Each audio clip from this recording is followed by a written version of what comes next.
Aujourd'hui, on va s'intéresser à l'histoire du Japon, mais plus particulièrement aux samouraïs. Générique.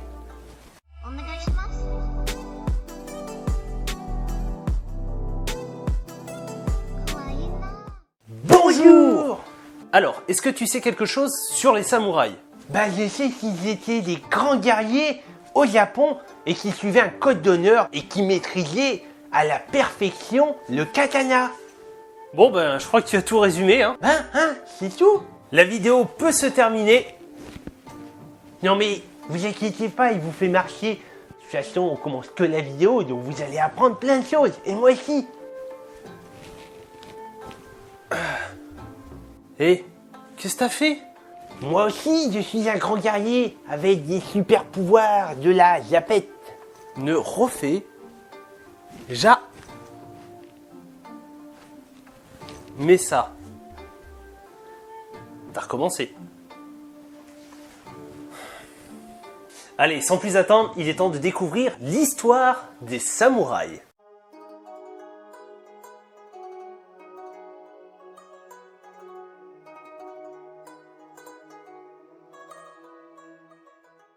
Alors déjà avant tout, ce qu'il faut savoir, c'est que le mot samouraï a une signification en japonais. On peut le traduire par celui qui sert. Il s'agit d'un guerrier japonais au service d'un grand seigneur local, le daimyo. Ils ont été omniprésents durant la période féodale au Japon. Au fur et à mesure, les samouraïs se sont rapprochés de la cour impériale et ils ont pu recevoir une formation intensive sur l'art de la guerre et bien entendu devenir des guerriers hors pair. Les premiers samouraïs sont apparus durant l'ère Heian entre 794 et 1185. À l'époque, pour la plupart du temps, c'était de simples paysans ou même des artisans qui devaient prendre les armes afin de protéger leurs seigneurs auxquels ils étaient rattachés. Et en échange de cela, ils recevaient du riz. Du riz? Eh oui, du riz. C'est pas terrible ça. Non, mais à l'époque, ils avaient une valeur bien différente d'aujourd'hui. En fait, on pouvait même mesurer la richesse d'une personne en fonction de la quantité de riz qu'il possédait chez lui. Incroyable, non? Ça veut dire que si la personne avait beaucoup de riz, elle était super riche? Oui. Une autre chose qu'il faut savoir, c'est qu'il y avait différents types de samouraïs. On pouvait retrouver les ronins, qui en général n'étaient pas forcément bien vus et qui n'appartenaient à ni clan et ni maître. En gros, ils travaillaient pour leur compte. Il y avait également le hatamoto qui était rattaché à la garde officielle du shogun ou d'un général de guerre. Bon, je pense que tu dois te douter qu'il y avait un code d'honneur pour les samouraïs. Et pas des moindres, justement.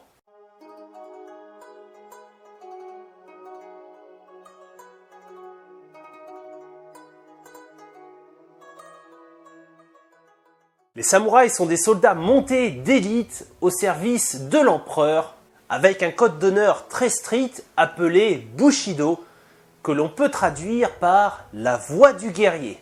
Le Bushido comprend 7 valeurs. Le Meiyo, Yu, Rei, Jin... Ah, le Jin Levis? Non, pas le Jin Levis.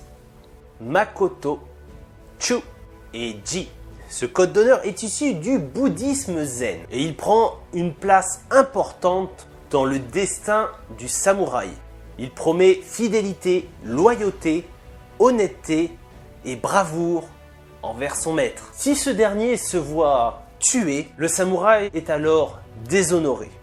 Il va alors pratiquer le seppuku. Le rituel consiste à se donner la mort en s'ouvrant l'abdomen. Dans la culture japonaise, cette partie du corps est reconnue comme étant la source de la bravoure et de la sagesse. Le samouraï va utiliser son wakizashi, qui est le plus petit sabre, afin d'effectuer une coupe nette et rapide. Ils optent pour cette méthode afin de racheter leur honneur ou pour se faire pardonner d'une offensive. Il s'agit aussi d'une manière pour rester fidèle à son maître lorsque celui-ci perd la vie.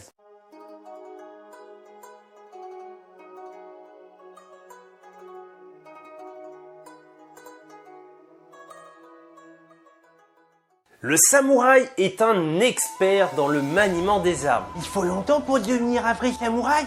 Oui, Il est dit qu'il faut une vie entière pour devenir samouraï. Cela veut dire qu'il faudra acquérir une grande maîtrise et que l'apprentissage sera très long. Et quel type d'armes ils utilisaient? Ils avaient un choix relativement varié. En plus du fameux katana, on pouvait retrouver le yumi qui était un arc long, le wakizashi qui était un sabre court. Il y avait aussi le niganata qui était un hallebarde, la yari qui était une lance. On retrouvait le masakari qui était une hache, le nodaishi qui était un sabre à deux mains extrêmement long qui pouvait faire de 1,50 m à 2 mètres. En plus des fameux shuriken, on pouvait trouver des armes qui étaient un peu plus originales, comme le tessen, qui est un éventail. Hein? Et d'où un éventail peut être une arme?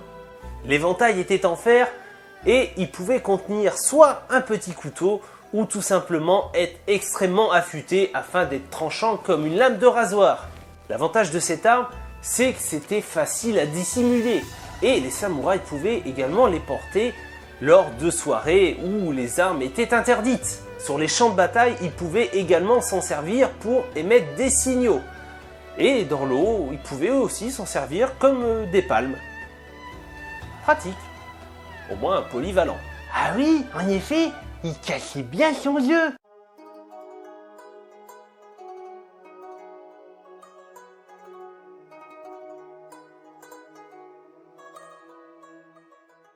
Les premiers samouraïs remontent à l'ère Heian, soit entre 794 et 1185. Ils étaient en général des fermiers ou simples artisans au service de riches aristocrates. La plupart des nobles ont tenté de faire fortune en travaillant à leur propre compte, et c'est ainsi que de nombreux clans de samouraïs se sont formés un peu partout dans le pays. Parmi eux, il y avait les Taira et les Minamoto, qui s'affrontèrent lors de la guerre de Genpei entre 1180 et 1185. Toujours dans l'optique de pouvoir contrôler le pays, de nombreuses batailles et guerres éclatèrent un peu partout durant des siècles. Minamoto no Yoritomo, shogun de l'époque, mit en place quelque chose d'important. Il instaura le siège du gouvernement décisionnel et donna tous les pouvoirs politiques aux samouraïs. Des guerres sans cesse à travers tout le Japon, appelées Sengoku Jidai, prirent fin en 1615, grâce à l'arrivée du shogunat Tokugawa. À l'époque d'Edo, entre 1603 et 1868, marquera le début d'une grande période de 250 ans de paix. C'est à cette période que les samouraïs instaurèrent le code d'honneur des Bushido. En 1858, le Japon s'ouvrit au commerce international, ce qui metta fin à la suprématie du shogunat Tokugawa, qui s'était fragilisé au fil des années. Il fut remplacé par l'unification des clans Goshu et Satsuma, réinstaurant le système impérial. Le système féodal prit fin en 1871, ainsi que le port du sabre pour les samouraïs. Ils perdirent aussi leurs nombreux privilèges et cela instaura la fin des samouraïs. Et pourquoi ils ont soudainement disparu? Et c'est surtout que les samouraïs étaient vraiment d'une autre époque.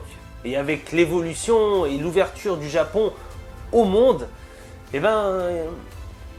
ils devaient s'adapter et malheureusement, ils ont disparu. Et ce grand chamboulement du monde de fonctionnement économique ne leur convenait plus. Malgré quelques tentatives de rébellion, les derniers samouraïs seront vaincus et disparaîtront en s'infligeant le seppuku, le rite mortel du samouraï. Malgré ça, leur présence dans l'histoire du Japon marquera nos mémoires et ce, encore de nombreuses années. Et voilà, j'espère que cette vidéo vous a plu.